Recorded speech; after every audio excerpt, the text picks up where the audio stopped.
myself die hele tyd daai echo hoor nie. En ek het agtergekom as hierdie ding opneem, hoe hard haal ek asem. Jy hoor net. Julle moet maar sê, kan julle hoor? Okay, awesome. Wow, dames, baie welkom volgend, hoor. Ek is, soos wat ek hier staan, bewe ek eintlik in my skoene. Want ek besef net, dat vandag 'n geweldige groot taak op my skouers is. Dis 'n groot taak op my skouers. Want die woord van die Here sê, deur die woord van ons getuienis, kom ook ander mense tot redding. So dit is geweldig belangrik dat mens jou getuienis moet eerlik hou, maar dat jy moet sorg, kom in my sussie, hoor, baie welkom, morning, welcome, come inside, ons het gewonder, waar is julle? So, dis baie belangrik dat dit eerlik, opreg, maar die groot ding is, dit moet aan God die eer gee. Want so maklik kan ons in ons lewens voel, ek het 'n aandeel hierin, maar dit is nie so nie. God is die een wat alles in ons lewens doen. So, dit moet tot sy eer wees. But I'm ready, julle ken my, ek gaan baie eerlik wees, rou eerlik. So, ek hoop julle kan dit handle. Kom ons bid net eers saam. Môre Jess. Here. Dankie, Papa God. Toe ek nou hier op hierdie kruis gaan staan, toe besef ek, Here, ek staan eintlik aan die ander kant van die kruis. Ek staan nie meer voor hom nie. Dankie daarvoor. Here, ek bid dat u Gees vandag totale beheer sal neem van elke woord wat ek sê. Here, en ek bid dat ek vandag bo alle ander dae aan u die eer sal gee vir die amazing lewe wat u vir my gee. Dankie, Here, dat u intiem betrokke is by ons lewens. En dat nie een dag ooit dieselfde as die vorige een is nie. Maar dankie, Here, dat u genade elke dag splinternuut oor elkeen van ons is. Ek eer u daarvoor. Here, gee asseblief dat elke vrou vandag sal besef dat haar lewe vir u net so belangrik is, soos die vrou langs haar sin en die vrou wat voor haar staan sin.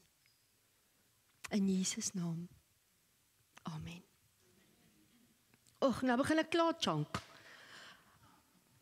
Dames, ek wil begin vanoggend deur vir julle te sê, ja, en ek het dit nou ook deel van my gebed gemaak, dat jy vandag sal weet, dat jou lewe is vir God net so ontsettend belangrik, soos elke ander vrou se lewe. Elke mens, elkeen van julle wat hier sit, het 'n getuienis.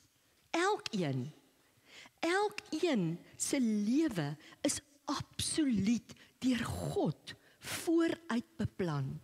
Elke tree wat jy neem, selfs die tree wat jy in jou eie krag geneem het, maak hy iets van. Hy maak daarvan iets. So, kom ons begin. Eintlik wil ek vir julle begin vertel van voor ek gebore is.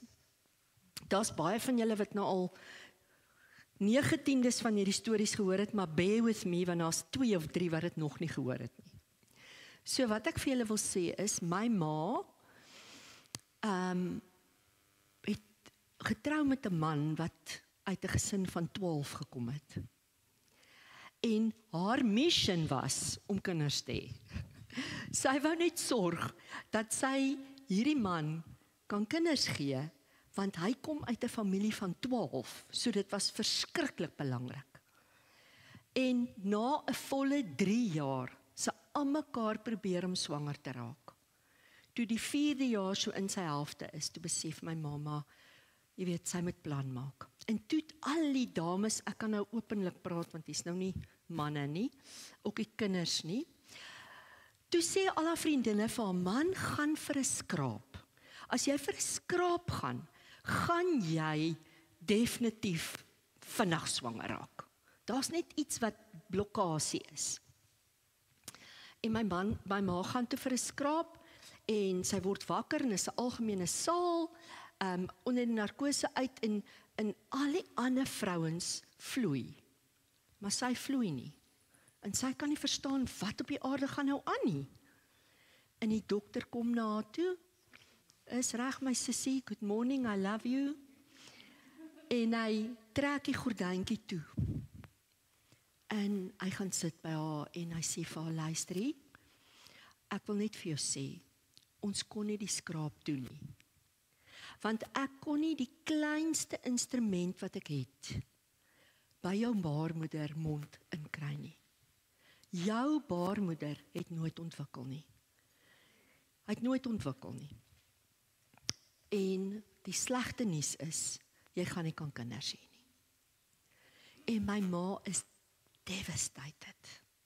Sy sê vir my pa, luister, jy moet van my skei, want ek gaan nie vir jou kinders kan gee nie, ek gaan nie. So gebeur het, dat sy eendag, jy weet, ons het baie meer radio geluister, nie, in die ou dae. Sy luister radio, en oor die radio is haar gesprek tussen die omroeper en 'n plastiese chirurg, wat ook 'n ginekoloog is, wat van Amerika af Suid-Afrika besoek.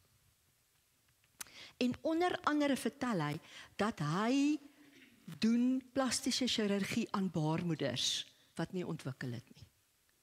Nou ons praat van 64 plus jare terug, nie eens geweet hulle het toe plastiese chirurgie gedoen anyway nie, maar in elk geval, en sy bel haar ginekoloog, en sy sê vir hom, luister hierso, ek het van hierdie man gehoor, en ek gee nie om hoe jy dit reg kry nie, maar jy moet hierdie man in die hande kry. En op die ou einde, kry hy so waar daai man in die hande. En daai Amerikaanse dokter, opereer aan my ma, en hy maak haar baarmoeder, deur plastiese chirurgie, groter. En 2 maande later, toe sit ek daar baie mooi in daai baarmoeder. So weet julle wat, vir my, daar's mos 'n skrifgedeelte in Psalm 139. En julle almal ken dit, ek gaan dit gou vir julle lees. Vers 13 tot 15. Sê die volgende. Nee, ek jok vir julle. Ja, dit is seker, maar hoekom het ek dit nou hier geskryf? Ek dink dit moet 3 tot 5 wees. Ai, dit is seker 13 tot 15. Sorry julle. Dit is 13 tot 15. Psalm 139 vers 13 tot 15. For you formed my innermost parts. You knit me together in my mother's womb. I will give thanks and praise to you, for I am fearfully and wonderfully made. Wonderful are your works, and my soul knows it very well. My frame was not hidden from you when I was being formed in secret, and intricately and skillfully formed, as if embroidered with many colors in the depths of the earth. Nou weet julle wat, ons lees hierdie skrifgedeelte baie dan, is nou so holriggery, maar julle, dit is vir elkeen van ons wat hier sit, is dit die volle waarheid. My verhaal is nie so uniek nie. Elkeen wat hier sit is 'n mini wonderwerk. Elke lewe op aarde is 'n mini wonderwerk. En weet julle wat ek ook vir julle wil sê, moet nooit jou lewe met 'n ander persoon se lewe vergelyk nie. Nooit. Leer uit ander mense se lewens, maar moet nooit soos hulle probeer wees nie. Jy's uniek, en dit moes ek verskriklik vroeg in my lewe, moes ek dit leer. Want weet julle wat, ek het groot geword as enigste kind. Want dis toe net waar het stop. Ek is toe nou die enigste kind.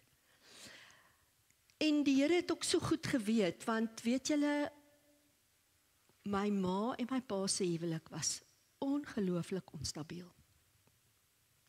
My pa was 'n absolute volslae alkoholist. En die lewe saam met 'n alkoholist in 'n huis is nie 'n maklike lewe nie. Maar my ma het vasgebyt. Vir 13 en 'n half jaar het sy vasgebyt. En toe het sy net besef, sy kan nie meer nie. Want toe begin die drank maak dat hy begin rondloop ook. En dit kon sy nie hanteer nie. En weet julle wat? So toe ek 9 jaar oud was, toe's ek hierdie dogtertjie met die dik bril in Brakpan. Julle weet hoe famous is Brakpan. Infamous. Hierdie dogtertjie met die dik bril, enigste kind in Brakpan.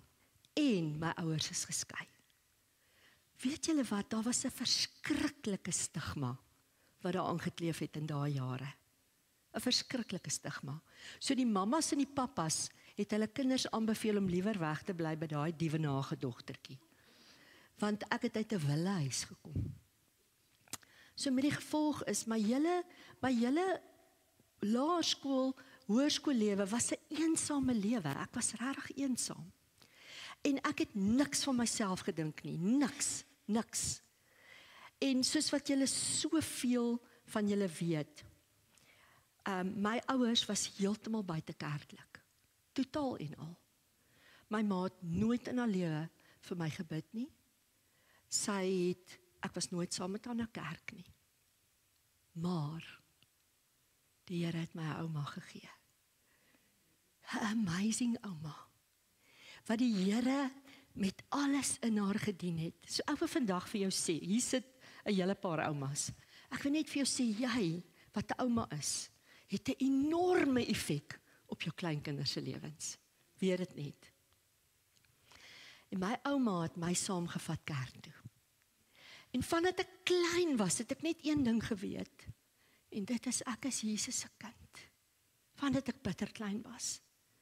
Want eers het ek geweet, God is eintlik my mamma en my pappa. En weet julle, my ma het vir my pa gesê, hierdie is 'n skoon egskeiding, jy hoef nooit enigsins vir hierdie kind onderhoud te betaal nie. Jy hoef nie. Maar ek wil jou nie in haar lewe hê nie. En ek het dit nooit geweet nie. So my pa was totaal afwesig uit my lewe.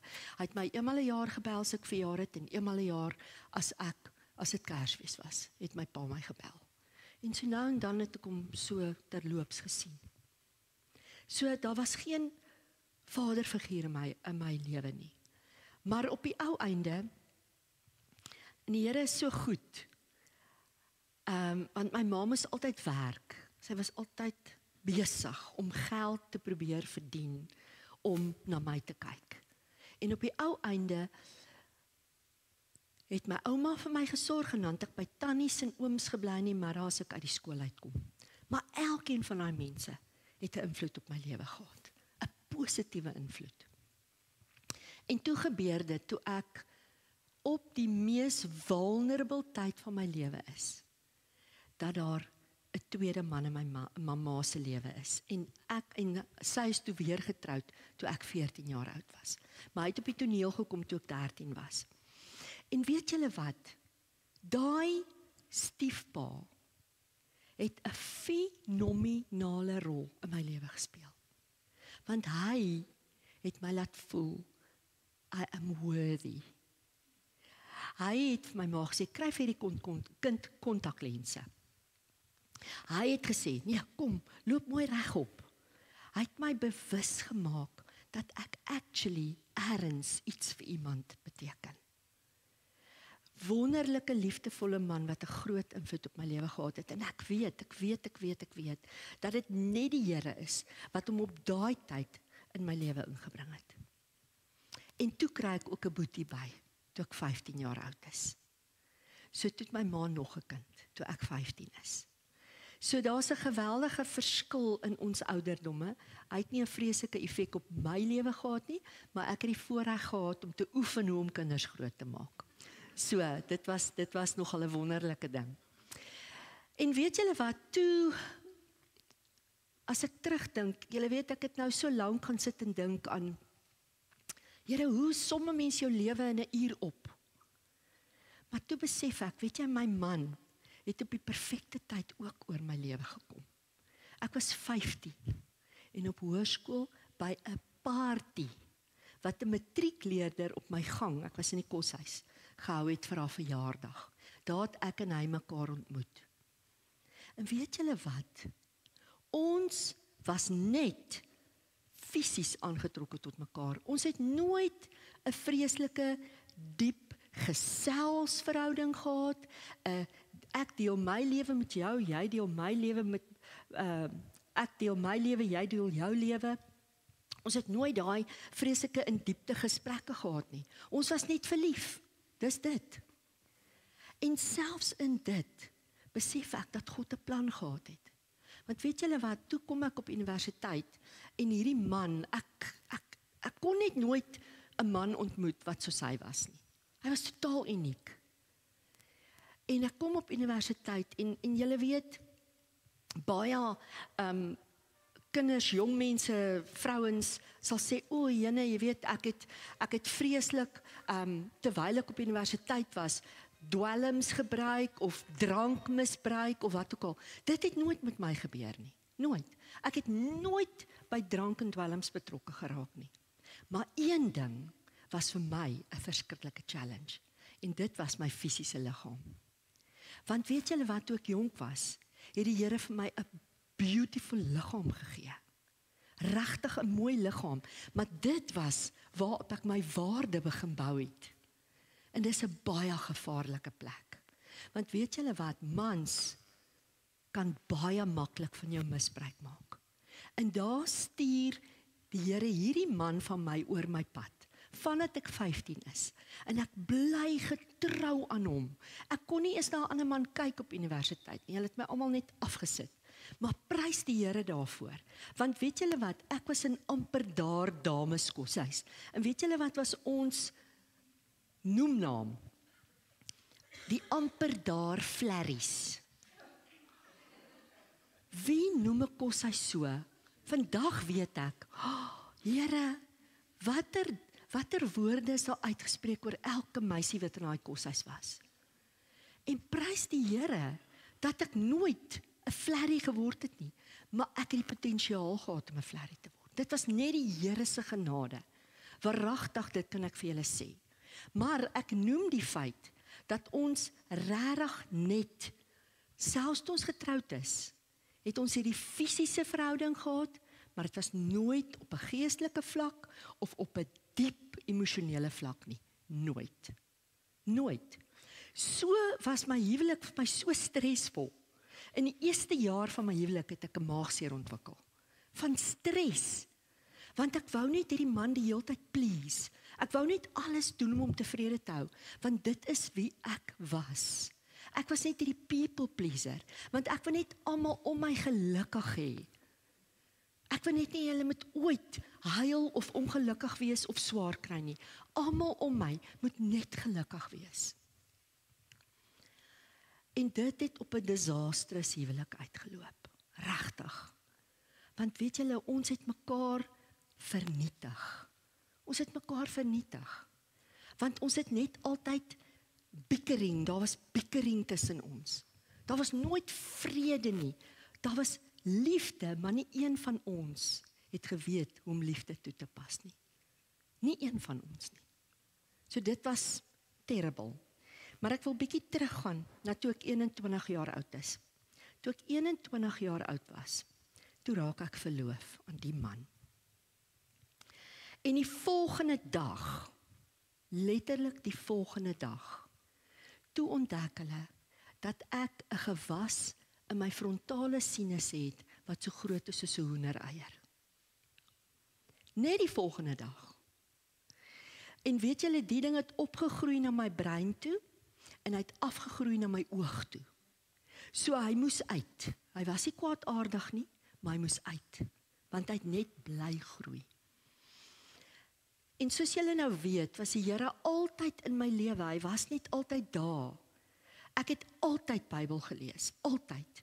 Die Here se woord, daai skrifgedeelte wat sê, dat the name of the Lord is a strong tower. Those who run into it will be safe. Dit was ek. Ek het in die Here se woord ingehardloop. As ek en iemand beklei het, of daar was onmin, of daar was iets, dan het ek gehardloop na my kamer toe, en het ek die Here se woord gaan deurbring. Want dit was my enigste troos. Dit was die absolute vaste fondasie onder my voete. Maar nou is ek 21 en ek het 'n enorme gewas in my kop, en ek's 3 jaar op varsity en ek het nou net verloof geraak. En weet julle wat, daar kom 'n groep mense en hulle kom bid vir my. Lê my die hande op, salf my en bid vir my. En ek is absoluut oortuig, die Here genees my, daai gewas is weg, ek is fyn. Maar dit het nie so gewerk nie. 25 dae later, toe land ek in die teater. Toe is daai gewas nog groter. En vir 7 ure werk hulle aan my in die teater om hierdie gewas te verwyder. Eventueel kry hulle dit nie reg nie, want hy's so groot en hy's so hard, hulle kry hom nie uit nie. Toe sny hulle die helfte van my voorkop en die helfte van die dak van my kop weg, dat hulle hom kan uitkry. En hulle sit prosteses in daai plekke. En tot vandag toe kan ek nie vir julle sê hoekom God nie altyd gebed beantwoord nie. Of sal ek eerder sê, tot vandag toe kan ek nie vir julle sê hoekom God nie gebed beantwoord soos wat ons dit vra nie. Hy beantwoord gebed, maar hy doen dit nie altyd soos wat ons dit vra nie. So al wat ek vandag weet is, as God nie dit toegelaat het nie, sou my lewe veel anders gelyk het. Want onthou nou, my voorkoms was number 1 in my lewe. My voorkoms was number 1. En skielik skeer hulle my hare af, maak 'n snit hier van die een oor af tot by die ander oor, en hier loop ek vir 6 weke na die tyd met 'n kop vol steke en goeters en sonder hare. En dit het die mat onder my voete uitgeruk. Want toe ek besef, weet jy wat, jou voorkoms beteken niks. Beteken niks. Jou karakter is dit wat iets in die lewe beteken. In elk geval, ja, ek meen, hare groei. En dis amazing. En op die ou einde is ek aan die einde van my 4de jaar getroud met hierdie man, met wie ek hierdie fantastiese, fisiese, liefdevolle, maar net niks dieper is dit nie. Ons is net verlief en lief vir mekaar en mal oor mekaar, maar daar's nie 'n dieper verhouding nie. Dus ek nou met hom getroud. En soos ek nou gesê het, disastrous. En ek dink toe, weet jy wat, okay, 'n kind sal die ding doen. 'n kind sal die ding doen. En ek sê vir hom, ek dink ons moet swanger raak. En binne 'n jaar raak ek swanger. En daar word ons eerste kind gebore, 'n dogtertjie. En is wonderlik. En ek is net so dankbaar dat ek hierdie kind het, want hierdie kind gaan nou hierdie huwelik red. En op die ou einde net nog meer drama. Want ek het so groot geword en hy het so groot geword, en nou is dit aan mekaar, net hierdie bickering en bekleierery in die huis. Julle, en saam met dit alles wil ek net vir julle sê, die Here 'n absolute wonderwerk oor my lewe gebring. 'n absolute wonderwerk, want ek het altyd gesê, as ek kinders het, wil ek presies die teenoorgestelde vir hulle gee, as wat ek gehad het. Ek wil elke dag vir my kinders kan bid. Ek wil elke dag my kinders self in die bed sit. Ek wil elke dag, wil ek my kinders self grootmaak en hulle skool toe vat en hulle gaan haal en vir hulle kos maak. Ek wil 'n mamma wees en ek wil baie kinders hê. En ja, toe raak ek weer swanger en presies 2 jaar later toe is ons seun gebore. Maar die verhouding het net al hoe minder standvastig geraak, baie de mekaar. En daai operasie wat ek gehad het, toe ek 21 was die een enorme ding wat in my lewe gebeur het, en wat ek net weet, die Here het my van myself begin red, op daai stadium. Die tweede verskriklike traumatiese ding, wat in my lewe met my gebeur het is, toe my seentjie 9 maande oud is. Toe sny hy 3 tande gelyk. En ek het hierdie 2-jarige dogtertjie wat my besig hou. Maar ek se mamma, ek's by die huis. Ek kyk na hulle. Ek het eers skool gehou, maar toe JP gebore is, toe sê ek wil 'n mamma wees. Ek het nou 2 kinders, ek moet hulle versorg. En een dag, toe vra ek vir my huisbediende, asseblief, kyk net 'n bietjie na hierdie 2 kinders. Ek is op, ek is absoluut op. Want hierdie kind skree die hele nag met hierdie 3 tande wat hy sny. Ek kan nie. En ek sê vir haar, los die hele huis, los. Gaan sit net daar ergens en kyk na hulle en speel met hulle. En ek gaan, ons het op daai stadium huis ook gebou, en ek gaan lê net rond daar wil en ek raak aan die slaap. In die volgende oomblik word ek wakker, waar my huisbediende my wakker maak. En sy gooi hierdie dooie kind op my skoot. Toe is my seentjie dood. Hy's grys, hy's blou om sy mond, sy oë is omgedop, hy lyk naar. Toe sy besluit sy gaan pap maak en hulle los. En hy speel met koppietjies en pierentjies by die hond se waterbak. En hy val vooroor in die waterbak. En die sussie hardloop heeltyd in en gaan sê, hoor hierso, Boetie is in die water. En sy dink, wat 'n water? Ons het nie 'n swembad nie. En nou kom die sussietjie weer in, Boetie is in die water. En uiteindelik toe gaan kyk sy. Toe dryf hy al bo op daai water. Het was so 10 liter waterbak wat in die drein vasgestaan het, want die honde het die water omgetiep. En daar is JP op my skoot en hy's dood. En ek kan nie vir julle sê wat het dit in my lewe gedoen nie. Maar daai oggend het God 'n wonderwerk laat gebeur, want terwyl ek my ontbyt sit en eet, toe kyk ek, daai tyd was daar 'n program, Goeiemôre Suid-Afrika op TV. Julle sal van julle sal dit onthou. En ek kyk hierdie program en daai oggend wys hulle op daai TV-program, hoe gee vir iemand wat 'n hartaanval gehad het, mond-tot-mond asemhaling en hartmassering. En daai middag, toe sit ek en die Here, JP, op die gras buite. En ek het in my lewe nog nooit so hard na die Here geroep, soos wat ek daai dag geroep het. Want ek het geweet, hy is dood.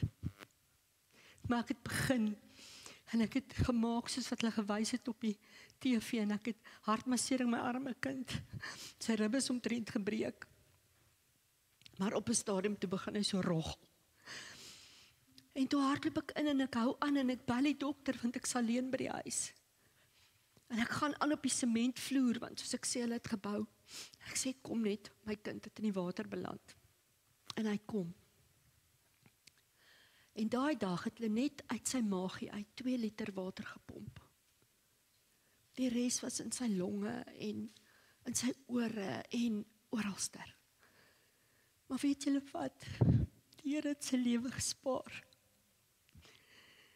En En dit was vir my amazing, ek het net geweet, op daai oomblik het ek net geweet, God is so 'n realiteit. Hy is so 'n realiteit. En toe nog meer het ek net besef, my mission in die lewe is om 'n mamma te wees, vir hierdie kinders. En ten spyte van dit alles, en ten spyte van hierdie absolute onstabiele huwelik, het ek so gebid dat die Here vir ons nog kinders gee. Want my man het gesê, dis genoeg. Ons het 'n seun, ons het 'n dogter. Dis genoeg. En ek wil julle net sê, my man het nooit drank misbruik nie. Nooit. Maar hy was 'n harde man, met geweldige trots. En so het hy my hanteer. Ek het nooit tekort gehad aan finansies nie, nooit. Hy het goed vir ons gesorg, maar ek het nooit geweet wat dit is om liefgehad te word. Nooit nie.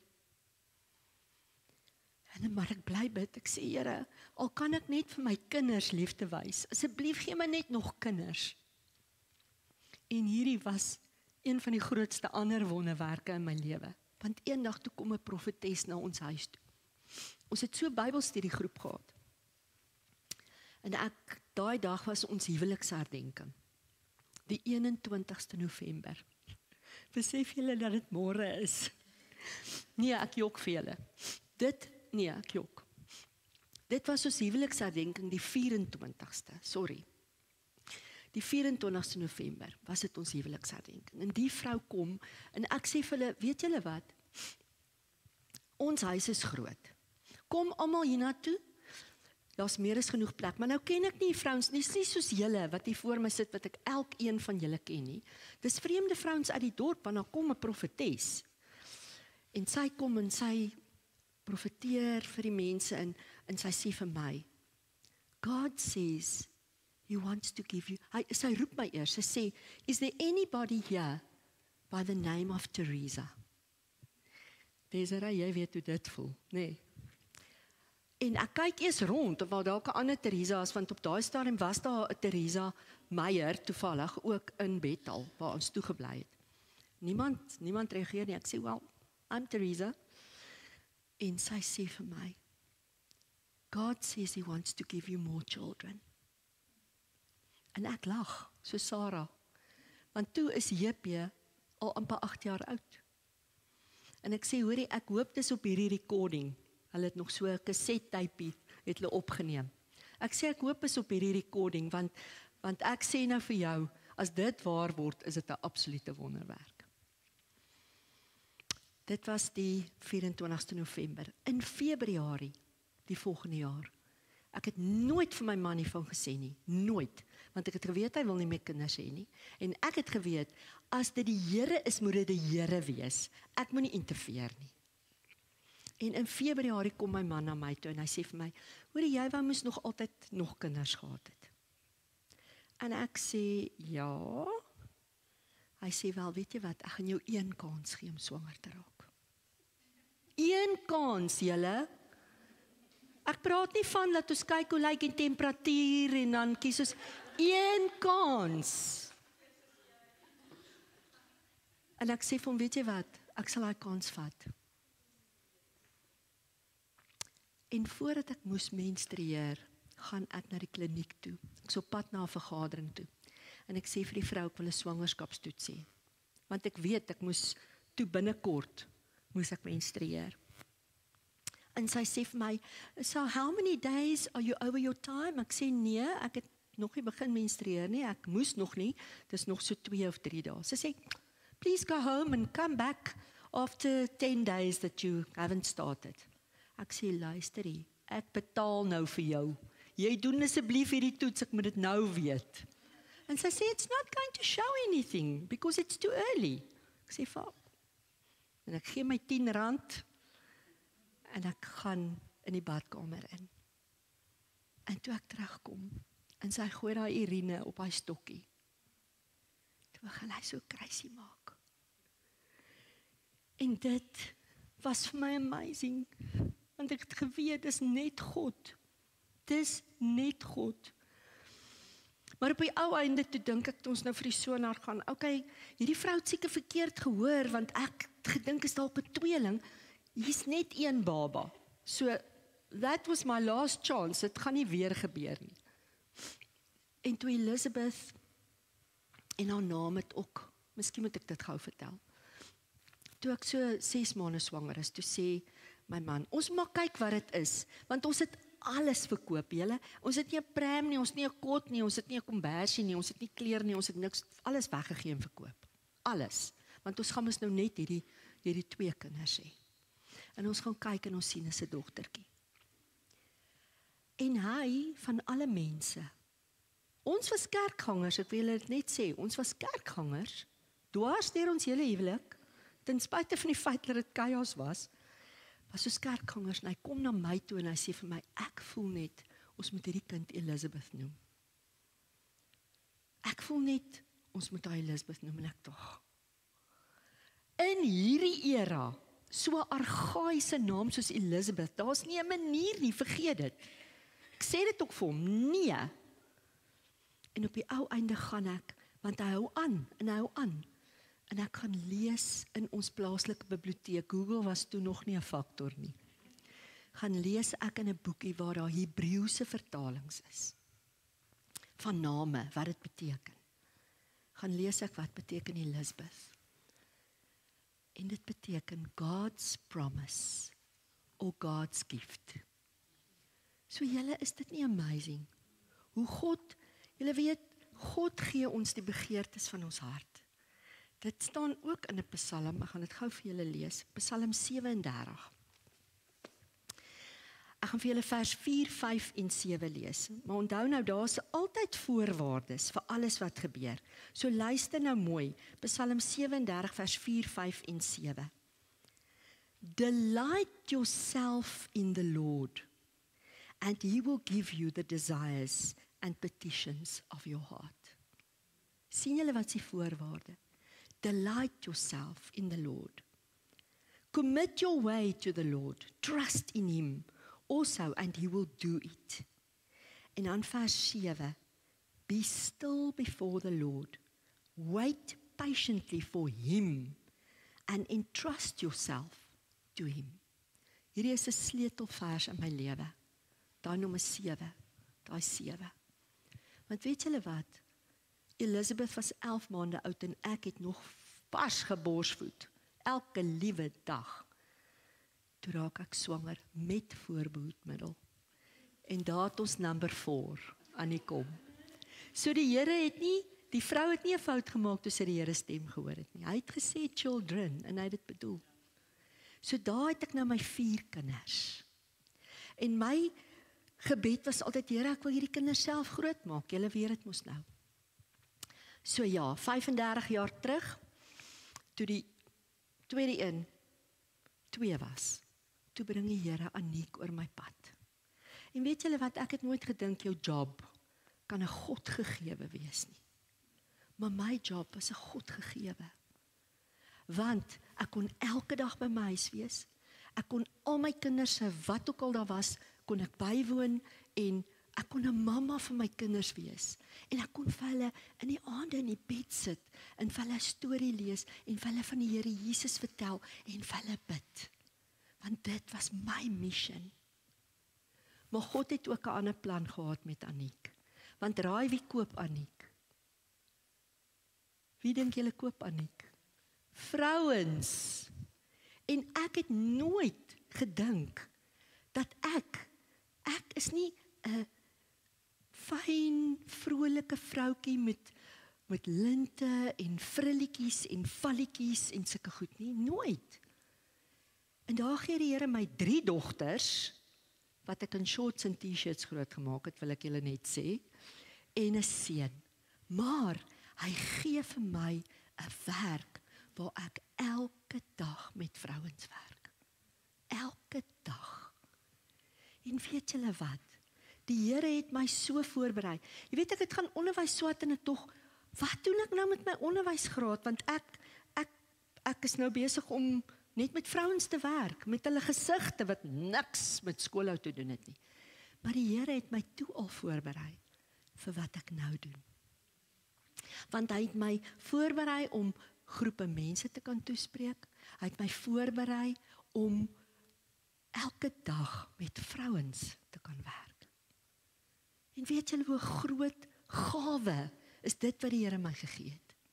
Om met vrouens te mag werk. Julle wat hierdie delikate harte het. Julle wat elkeen sy eie pakkie dra. Ek weet dit. Elke ou sit met sy eie verhaal en elke ou sit met sy eie pakkie. En die Here gee vir my die vermoë en die moontlikheid om met vrouens te werk elke dag van my lewe. Dis 'n geweldige voorreg. Maar ek wil vir julle net die laaste deel van die verhaal vertel, tot dusver. Want absoluut is daar nog 'n verhaal wat kom. God maak nooit klaar met ons nie. En dis die deel oor my huwelik. Ek het nie gedink, daar's hoop nie. Ek het nie. Ek het gedink, Here, dankie, jy het my 4 kinders gegee en hulle het my lief en ek het hulle lief en ek het met hulle 'n fantastiese verhouding. En ja, dit is dit. Dit is hoe ek my lewe gaan sluit. Maar jy weet, daar's 'n skrifgedeelte wat sê, en dis in Joël. God beloof om die jare wat die sprinkane opgeëet het, te herstel. En dis wie God is. Hy hou sy beloftes. Want weet julle wat? God het my huwelik regtig herstel. My man het hier op Struisbaai, soos ek vir julle sê, ons het altyd kerk gegaan. Ek meen, jy weet, dit was deel van ons routine. Ek het altyd Bybel gelees, ek het altyd die Here gesoek in gebed. Ek het altyd 'n verhouding met hom gehad. Maar hier op Struisbaai, waar die Here ons op die weirdste manier kom neersit het. Dis 'n lang storie op sy eie. Ek het nooit eens geweet daar bestaan so 'n plek so Struisbaai nie. Het die Here ons kom neersit tussen mense wat werklik die Here dien. Weet julle dat daar so iets is as om werklik die Here te dien en om werklik te ken. Werklik. Hy het ons hier kom neersit tussen daai mense. En hulle het op ons lewens 'n enorme effek gehad. Dis hoekom julle moet weet, God het ons gemaak om ander mense se lewens ook te raak. Nie net om jou eie lewe aan mekaar te hou nie. Hy het jou definitief daar gesit om ander mense se lewens te raak. Ons het die wonderlikste vriende en vriendekring hier ontwikkel. Natalie hulle die ys gebreek. Sy het my leer ken deur Aniek en sy sê, hoorie man, ek en jy gesels so lekker, kom kuier jy en jou man bietjie in hand vir ons. En op daai stadium net so lank ken ons mekaar, 6 jaar. Omtrent 6 jaar, nee. Ja, op daai stadium was dit ek en hy. That's it. Dat nooit mense by ons kom kuier nie, nooit. Want my man wou nooit mense aan hy sê nie. Dat nooit mense by ons kom kuier nie. En Natalie sê die dag vir my, man, kom kuier bietjie by ons. En ek sê, Natalie, dit gaan nooit gebeur nie. Dit gaan nie gebeur nie. My man kuier nie by mense nie. Hy gaan nêrens heen nie. En weet julle wat? Die uitnodiging is aanvaar. En daar het ons met hulle vriende geraak en met Marlies hulle. En dit was die wonderlikste ding wat ooit gebeur het. Want ten minste het ek toe mense gehad wat hartsmense begin raak het. Verstaan julle? Jy het hartsmense nodig. Jy het mense nodig, want yster slyp yster.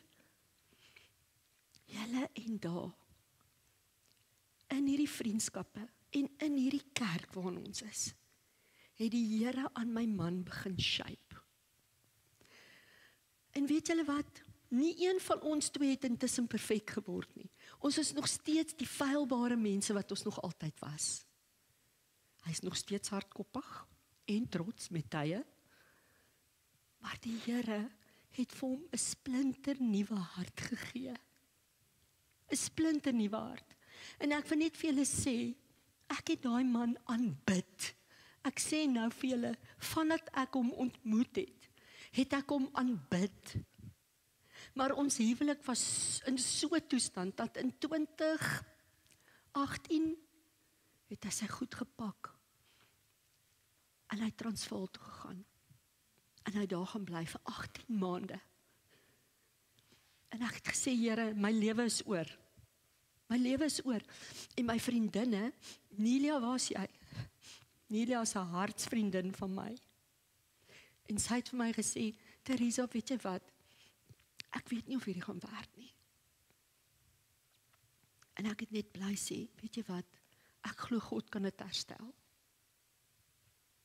En sy het saam met my gesien, God hierdie man verander het. Van na 18 maande het hy teruggekom. En hy het vir my gesê, kom ons probeer weer.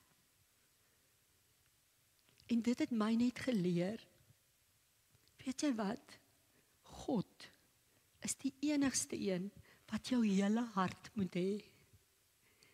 Nie jou man nie, en nie jou kinders nie. Want jou man en jou kinders kan jou teleurstel, of jou verlaat. Maar God verlaat jou nooit. Nooit nie. So hy het aan my man se hart begin werk. Esegiel sê, ek sal jou 'n nuwe hart en 'n nuwe gees gee. En dit is wat die Here vir my man gedoen het. Die van julle wat hom ken, sal nie glo dat hy die man was wat hy was nie.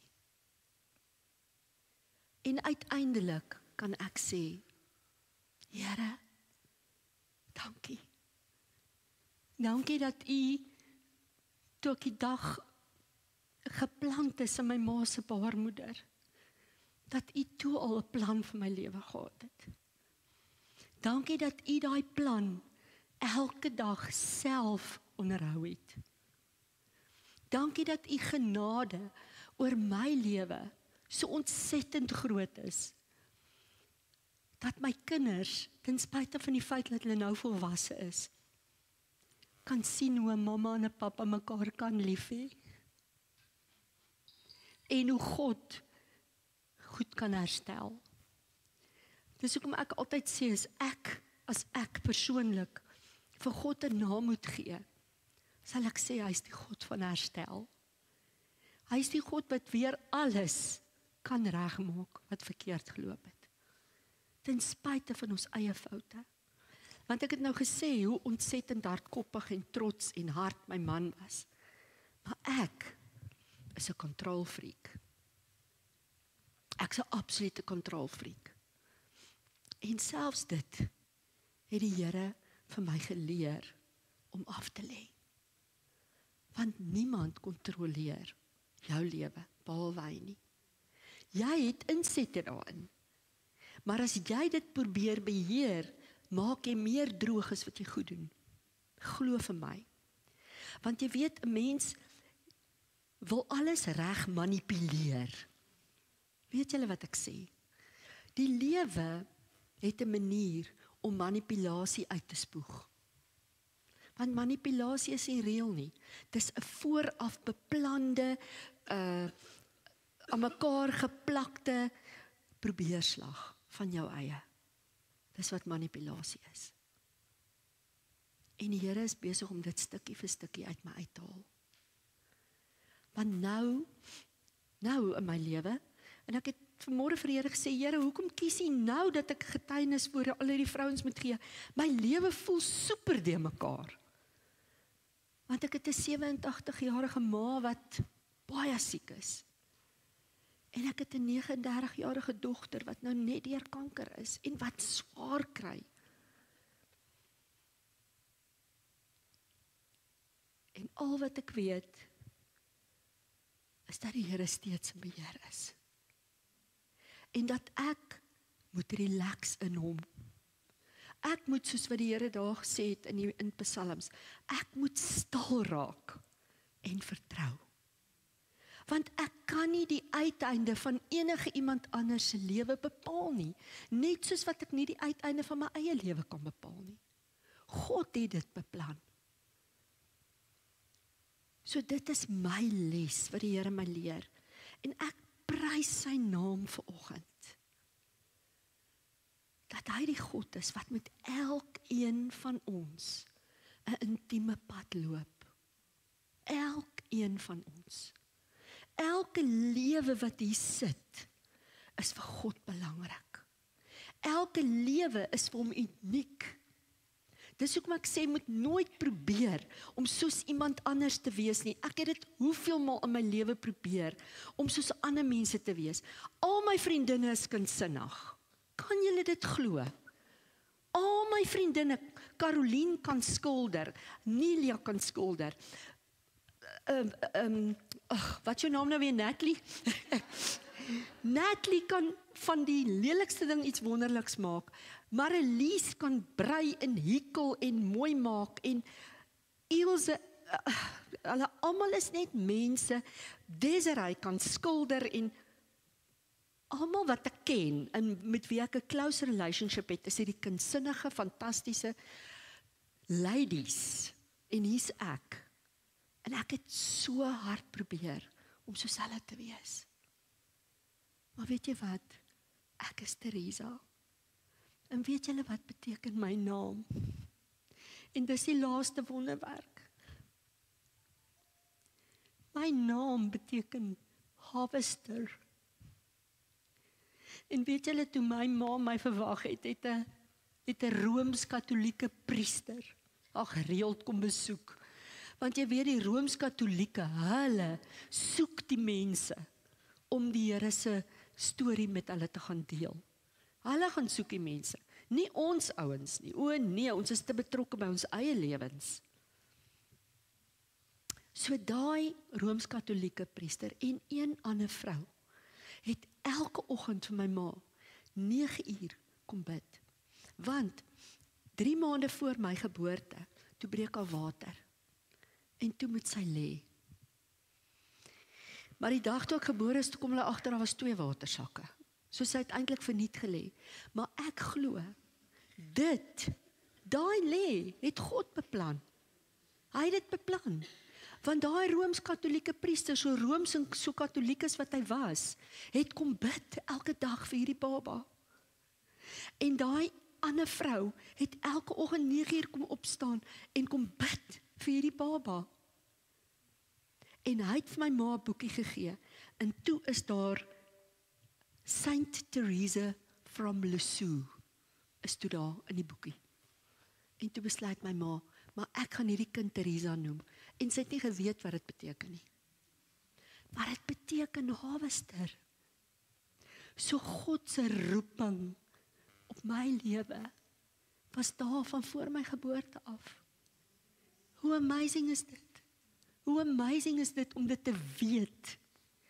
En daaraan kan ek vashou. En ek wil net vir julle sê, ek voel nie elke dag so na aan God nie.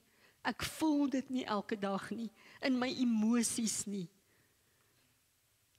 Maar my verhouding met hom is nie gebaseer op emosies nie. Dit is nie. Dis 'n sekere wete waaraan elkeen van ons kan vashou. 'n sekere wete dat God die een is wat ons lewens beplan en wat elke ding in ons lewens gebruik tot sy eer. So al wat ek van my lewe kan sê is,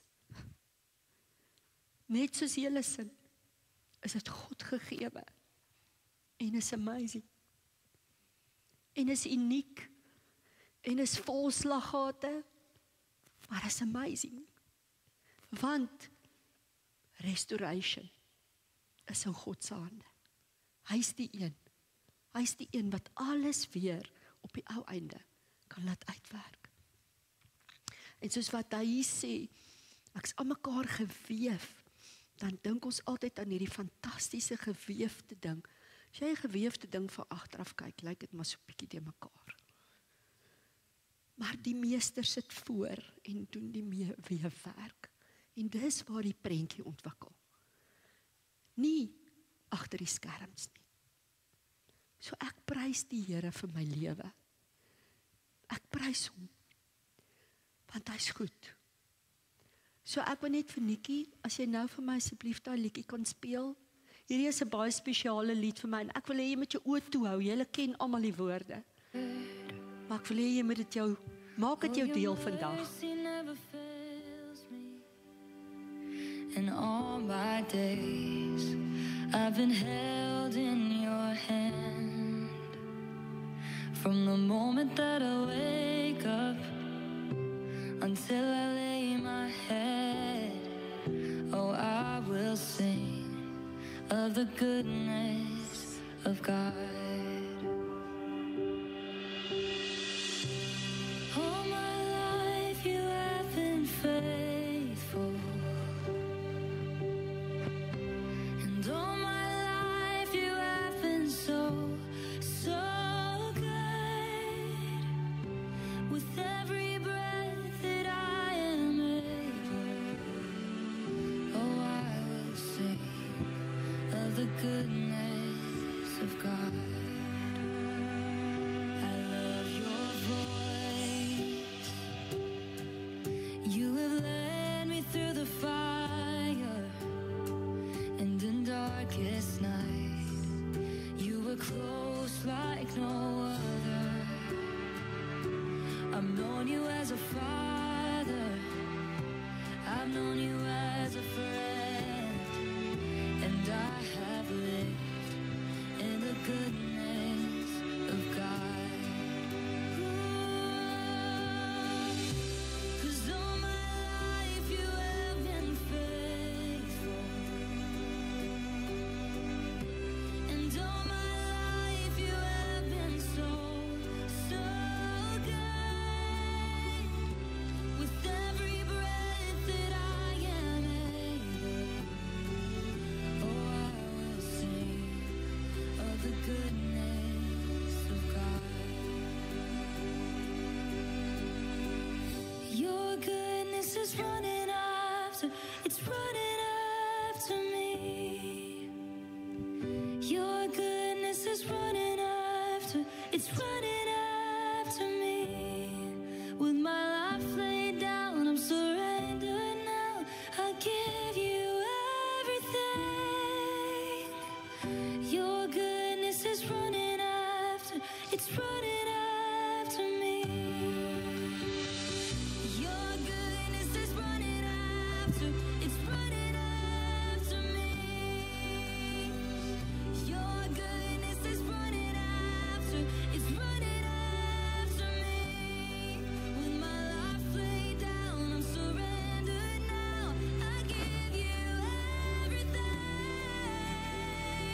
Your goodness is running after, it's running after me. All my life you have been faithful. And all my life you have been so good. With every breath that I am able, oh, I'm gonna sing of the goodness of God. Oh, I will sing of the goodness of God.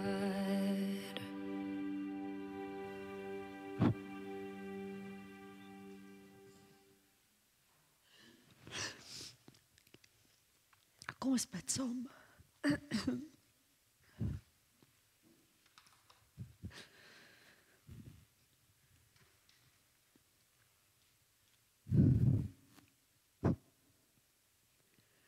Vader, dankie vir die gawe van lewe.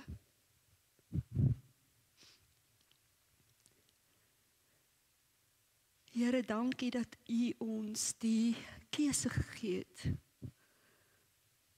om ons lewens in U hande oor te gee. Here, want self is ons almal Adam en Eva. Sonder U vat ons al die wonderlik wat U vir ons gegee het, Here.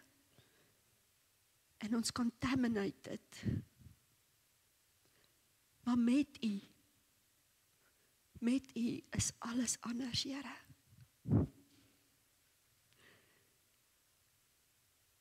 Dankie dat U elke lewe as kosbaar beskou. Vader God, dankie dat U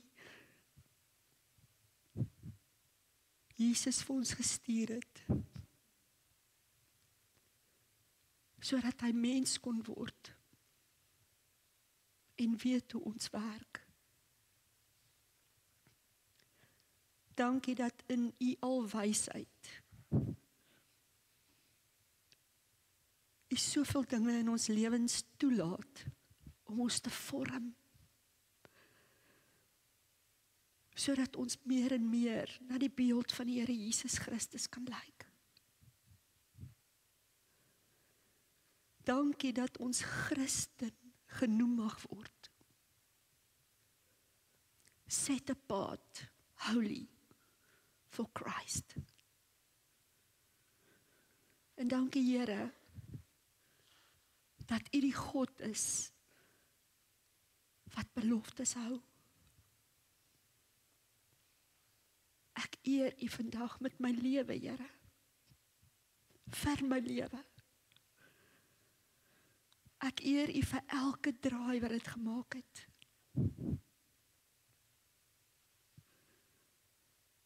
Dankie dat U steeds besig is. Nie net in my lewe nie, Here, maar in elke vrou wat U sit se lewe. En my gebed is, Here,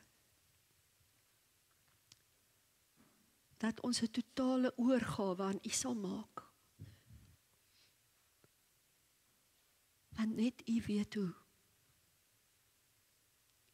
En daarvoor, Here, eer ek U vandag. Dankie vir U genade, wat elke dag nuut is. Dankie vir hoop, geloof, en bo alles, Here, vir ware liefde, wat net U vir ons kan wys. Ek bid dit in die naam bo elke naam, die naam van ons Here Jesus Christus. En ek sê dankie. Amen. Amen. Dames, dankie.